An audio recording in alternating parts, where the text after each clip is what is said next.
is Joy, coming to you live in Riley. বিশ্ব চলচ্চিত্রের সবচেয়ে দাপুটে ইন্ডাস্ট্রি হলিউড, তাই তো মিলিয়ন মিলিয়ন ডলার আয়ে এখানে প্রতিযোগিতার মঞ্চটাও বেশ বড়।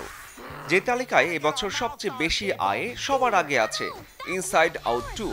Disgust. Glad to have her on our team. Animated এই মুভিটি $200 মিলিয়ন নির্মাণ করেছেন আমেরিকান নির্মাতা কেলসি মান, আর ঘরে তুলেছে প্রায় $653 কোটি। Riley's life requires more sophisticated emotions than all of you. It's quite common in Wolverines over 40. You don't want this. চলতি বছর সিনেমা প্রেমীদের আগ্রহের কেন্দ্রে যেমন ছিল ডেডপুল অ্যান্ড উলভারিন, ঠিক তেমনি ছবি মুক্তির পর এই সিনেমাটি দিয়ে আকাশচুম্বী সফলতাও পান নির্মাতা শন লেভি। $200 মিলিয়ন বাজেটে তৈরি এই সিনেমাটি আয় করেছে প্রায় $637 মিলিয়ন, হয়েছে 2024-এ হলিউডের দ্বিতীয় সর্বোচ্চ আয়ের মুভি। এবছর আমেরিকান মিউজিক্যাল ফিল্ম উইকড আছে হলিউডের তৃতীয় সর্বোচ্চ আয়ের সিনেমা হিসেবে। জন এম চু এর পরিচালনায় এই ছবির আয় প্রায় $384 মিলিয়ন।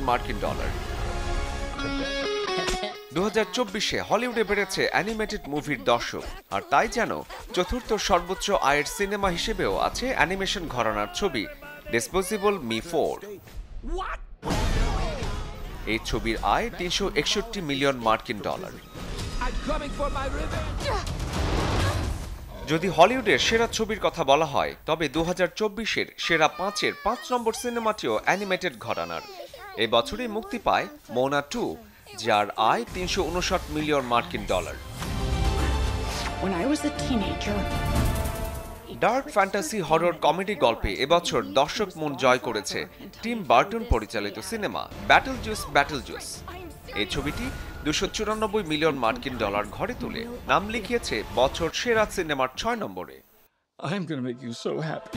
এছাড়াও এবছর শতাধিক সিনেমা আলোর মুখ দেখেছে হলিউডে, যে তালিকায় আছে ডুয়েন পার্ট 2, টুইস্টার কিংবা কুংফু পান্ডার মতো মুভি। শরীফুল হক, চ্যানেল 24।